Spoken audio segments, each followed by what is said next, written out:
everybody, it's Bumps of the Night, and today I'm going to be talking to you about a episode review of the new Goosebumps series, Goosebumps The Vanishing. Now, The Vanishing has 8 episodes, and unlike last time Disney's released a series for Goosebumps, they only dropped half, and then they made us wait essentially 5 weeks to finish the series, which I don't think is a terrible practice. It kind of sucks, but they didn't do that this time. This time they just said screw it, and they dropped all 8. I'm a little behind on this review. I was waiting for my wife to get off work so we could watch it together. I didn't want to just binge watch it without her because she did show interest in it, and she did enjoy the last one, so I figured that's a good bonding experience for us, and we do it together. So, off the bat, and I'm going to do my best to not be biased, because everyone knows, if you've checked out my channel, you might have found me through my reviews of the 2023 series. I didn't love it.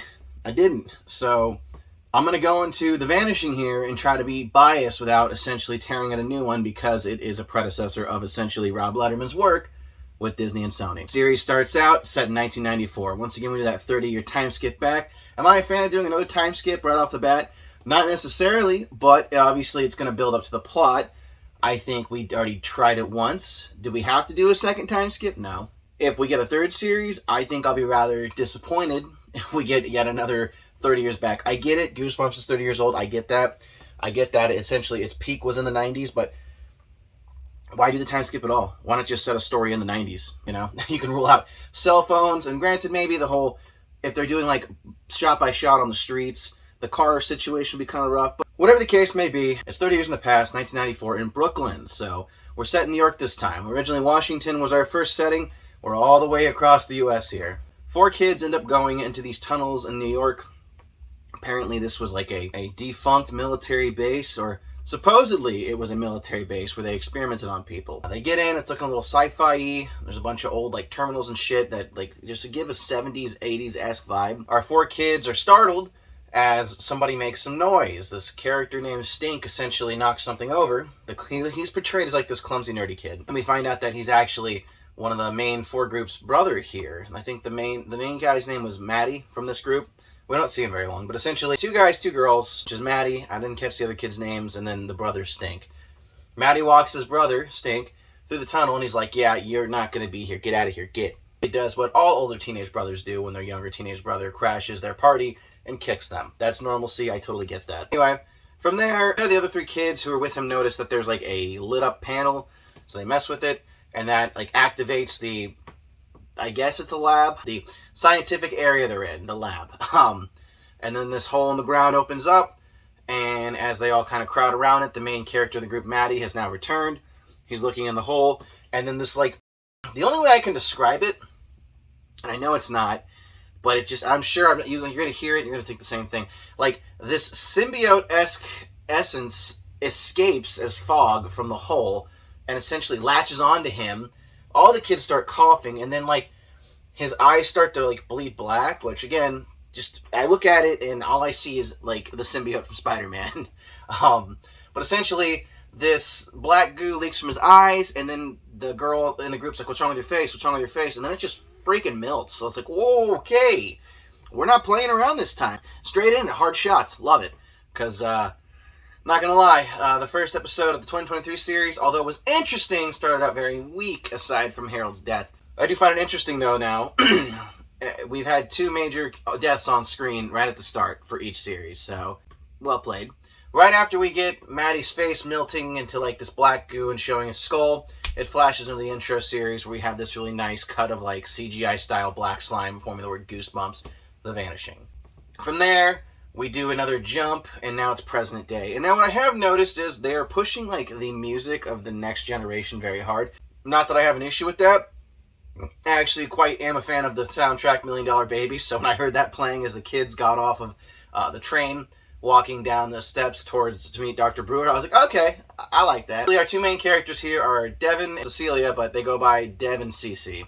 They're fraternal twins, and they're going to be staying with their father this summer. It was very kind of vague as to why. I mean, I know he's in his mother's house, which is their grandma's house, and the grandma has dementia and has been put in a home. So he's kind of cleaning it out, and they're going to spend the summer with him, where he tells them he's super excited for their aunt's brain surgery. It took me a second to put the 2 together. I was like, oh, wait, stay out of the basement. The mom's going to stay with the aunt. The aunt's name is probably Eleanor. They didn't say that, but assuming it's following track for the book, which I will give it credit. Already, the way they're building this, just this entirety of the world, It feels more like a Goosebumps story than in 2023, where they just said, say cheese and die, and they slapped the title on it, and they're like, here's a story, but it's say cheese and die. And they're just like, no, this feels more organic, which is good, because honestly, that was a big complaint I had with the last series. It was just like, if you squint hard enough, and you turn your head, you kind of see Goosebumps, but not really. Dr. Brewer, and they do clarify that is who he is, so his first name's Anthony. David Schwimmer, who's playing Dr. Brewer, essentially kind of welcomes his kids and says, hey, I've got a packet of rules, and I have one additional rule. And he's like, stay out of the basement, which, bam, episode title. He then walks him down to the basement, and you guys have seen the trailer, I'm sure, by now, or if not, the episode at least. It was a very, very cool setup. Like, for a botanist, I very much enjoyed... I'm not a botanist, but I very much enjoyed the setup for the lab. I'd love to have something similar like that someday if I ever get a home. Maybe not so much with the plants, although I am definitely interested in getting into plants. It's one of the 5 things you get into when you turn like 40. Not there yet, but that's not important. From there, he kind of shows them, and he's just like, yeah, don't touch anything. I'm working on this like new, interesting species of plant. From there, we kind of get a little bit of like a plot moving forward. They go to a restaurant. He eats out a lot. Obviously, he's a single dad, so he's not really into the cooking scene. He's more of like the hands-on technical scientist. Doesn't have time to be a home eccy, you know, so he eats out a lot. At this restaurant, they meet another one of the characters that's going to be part of the little essential group. They meet this kid who, I think his name's CJ. I just watched the episode. It's going to take some time for the names to stick. As I go through the series, I'm sure I'll keep them. But anyway, CJ is the son who's also the delivery boy of the restaurant. His mom owns it, and he works for her. So CJ's like, he's like, hey, we're having like a get-together at the park. You guys should like come through. So even though these kids have been in this area before, they don't know CJ, which, okay, you know, I'm not going to question it. It doesn't really matter. The point of the matter is, though, he was the plot device to move them to meet the other kids. Then we get to a point where we do meet the neighbor. This actually came before the restaurant. I forgot to say this, but we meet a neighbor boy named Troy, although his real name is like Joe Jr. Jr., which that's tacky. So Joe the Third, not really. And in the trailer, you kind of see this point where he keeps parking his car in Dr. Brewer's driveway, and Dr. Brewer's not having it. I guess the mom had an agreement when she had dementia that he could use her driveway, but now she's not there, so he's wearing on Dr. Brewer's nerves. That's going to come into play later. Anyway, then we see the twins. They go out for the morning before they go to like the park for the meetup. They're on a convenience store. The male twin Devin's kind of acting all like weird, and you're like, oh, okay, what? And it turns out they might be seeing a girl he liked back when they lived in this area. Real kind of out of pocket, but whatever. Everyone's got to have like a shtick with their character. So his is that he's like girl crazy over this girl named Frankie. While they're in the store, this other girl walks in. I didn't catch her name. And the owner of the store is like, nah, get out of here. And like kind of like discriminating her. The character was not welcome at the store. So while this like modern day cell phone debate of I'll go live, I'll record you, you know, back and forth, which hate that. That's why these things are evil. While that's happening, Cece like pockets this lip gloss. This character sees it while they're filming, drops it, and leaves the shop. From there, we have like the meetup at the park. So we got the character who was chased out of the store. We have CJ, who essentially is the delivery guy.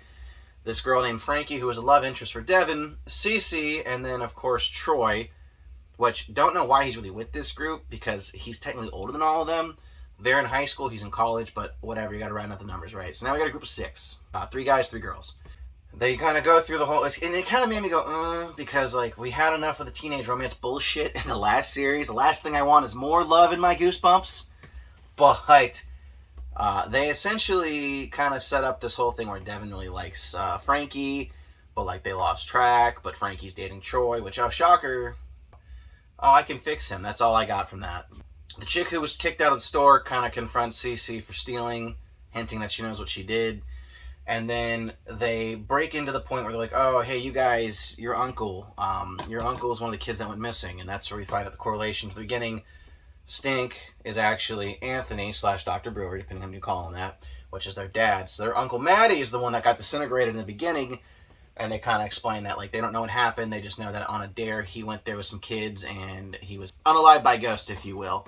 We know what happened, but that's not what actually happened. So Troy, not liking that there was, like, some romantical tension between Frankie and Devin, was just like, if you're not scared, you should, like, prove it and go there. So, of course, we got that constantly. I'm not chicken, I'll go. Kind of teen spiel where they all decide to roll up. So now we've got The plot's continually going. They all pull up on the tunnel where the Uncle Matty was disintegrated. Break into it. We get a little more exposition on, like, it was a military place, and essentially it's like off limits. So they all get there and they watch as Devin descends down into the tunnel. Doesn't seem too scared, but he's doing this to impress Frankie, which, again, romantic tension. So while they're all chilling, Cece decides to try to be a good sister, and while Frankie and her are sitting there and Troy's next to Frankie, she talks about how her Devin used to be super cool, and she was his first kiss and stuff, and that pisses Troy off, and he gets up and decides to be a teenage dirtbag, and he goes and fries the electrical unit, causing the power to go out. So now that Devin's downstairs, where his uncle died, feet from it, the scientific room kind of lights up again. Oh, okay, here it goes. And the same hole that opened up that released the spores or slime, but it was weird what it was. The black gas that essentially killed his uncle opens up, and then Devin, of course, because teenage curiosity, walks over to the hole, looks down, and he sees his uncle in the hole, bleeding out of his eyes with the black goo, seizing and shit, and then attacks him. But of course, we can't kill off another main character that quick, so Devin just barely gets away. He stumbles back. He's choking. It's in him, but it's not it has not taken him like Maddie, if you will. So Cece rescues him, and the kids, they make it out of there. Everyone's kind of disappointed in Troy. So Troy is the lowest in that group now, which, good for him. He's a piece of shit. From there, we kind of have another, it's the next day now.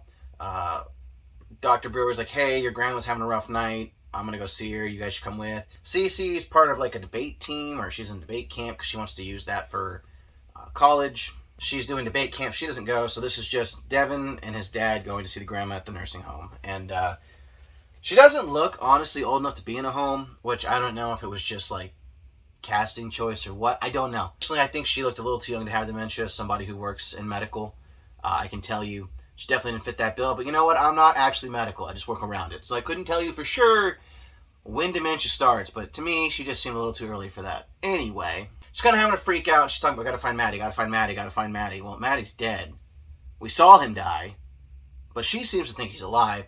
I do think it's very coincidental how she starts having this tweaking fit right after essentially the black goo or spore were reactivated thanks to Devin. Then she freaks out on Devin while Doctor's talking to Dr. Brewer because he smells like Maddie, which again, I think the spores have something to do with that. I'm sure we'll find out more as we go. So, the whole day kind of passes. Devin and his dad get home. Devin, he's flipping through a book of photos that say Maddie on it, so of his uncle, while he's looking at a takeout menu. Dr. Brewer's in the basement. He was given earlier in the episode, I forgot to mention this, he was given earlier a bag of clothes that his brother had worn the night he disappeared, or essentially disintegrated. And so he's examining it, and he notices there's powder on the shoulder of the hoodie. Being a scientist and curiosity, he kind of knocks some of the powder into a petri dish and sets it on the microscope. And as he's looking down on it, this was weird. I don't really understand where and how this kind of worked. I'm guessing it has to do with organic matter, obviously, which again, just symbiote. That's all I keep thinking. Oh, look, symbiote, But the plant he has essentially creeps down and fuses with it. And he's watching this happen on the microscope. He's not seeing it happen IRL. He's not seeing it move because he's too busy looking here while this is happening. And then it attacks him. It ties his hands and shit. These vines bind him because it's become this sentient plant. And it's dragging him and forcing him up towards the stairs. Meanwhile, Devin's banging on the door to the basement, even though he's not supposed to be in there. He's trying to tell his dad, hey, I found this picture of my uncle, and I saw him last night. Devin was going to spill the beans and tell his dad what they were doing because he saw Maddie in that hole, and he was freaking out about it. But while this is happening, Dr. Brewer's don't come down here, to the basement. And then the plant essentially, whips him down the stairs and starts creeping into the storm drain. Or the drain in his basement that's going to lead to the sewers. And it's it's letting off a frequency. And as somebody who suffers from tinnitus, I totally understand why Devin was because I don't have it that bad, but I have had tinnitus attacks where it's almost unbearable. So I do get that. So he kind of leaves the area, he kind of stumbles out of his house, and he's calling his sister while he walks into the street. The plant jumps out of the sewer and grabs him by his ankles, and straight out of the Body Snatchers, he gets dragged into the sewer, where the plant ties him down, and then essentially forms this this pod or this bulb that then pollinates in his face and essentially just blasts him with dust, and the dust causes him to start coughing and reacting, and more the black goo leaks out of his face. He He ends up knocking the grate shut that like crushes the plant, and the plant like slithers back up into the basement where Dr. Brewer's at, and then vanishes into his hands because now it's inside him. Yeah. So Devin has no idea. Like whenever these kind of fits happen with the black goo, or like with the first time in the tunnel where he essentially got like gassed, doesn't remember. He doesn't remember himself getting gassed by the plant in the sewer because he's sitting there at the top of the manhole and he's like, how did I get here? So he like loses time and blacks out when this stuff happens, which that's interesting. I'm sure that'll come into play soon.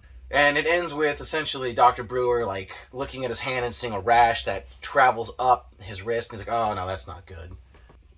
Personally, for me, I very much enjoyed this episode. I'm looking forward to watching the rest of the series. I'm looking forward to jumping to the next episode now that I'm done recording this. Things to note. I will say this. I already have a good feeling about it, even though Rob Letterman's greasy little hands are all over it. So far, I am enjoying it. But if you look back at my 2023 review, I did start out enjoying that before he took a fat shit on it. So, am I hopeful? Mayhaps. Am I going to glaze this? No. I will say my favorite part, and it was such a small, just a little chef's kiss here for people my age, while they're in the diner talking about like college in the future. So the scene goes like this. Devin essentially says, well, I thought the whole reason when one goes to college, that's where you're supposed to figure it out. And then Cece's like, no, you're supposed to actually know what you want to do. And then you pivot from that. And she pronounced pivot with a little more pronunciation, which to me I think is a fun little nod to David Schwimmer, Ross, his whole thing when Friends, like not his whole thing, but a big thing was like pivot, pivot. And then there's a scene where essentially he's kind of like arguing with their mom on the phone. And then when he hangs up, Devin's standing there and he's like, oh, don't worry, we can't get divorced twice. And Ross's whole thing was getting divorced. So my wife watches a lot of Friends. So to me, that was just, it was kind of like a dry laugh, dad humor moment. So yeah, I know. Cringy. I'm old. Anyway, yeah, so that was my take on number 1. If I had to rate this episode from a scale of 1 to 10, I'd give it a solid 8. Do I think it was like Poggers Breaks the Internet great? No. Was it enjoyable? Yes. So far, in my opinion, it's about up there with...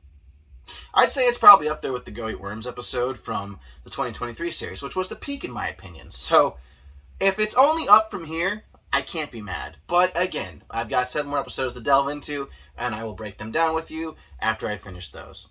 As always, I hope you enjoyed my commentary on this. I'd like to know, are you enjoying the series? Do you think this was a turn in the right direction? And I wonder now, is this going to be a continual thing where every 2 years we just get a Goosebumps-esque series that lightly references the series from 30 years ago?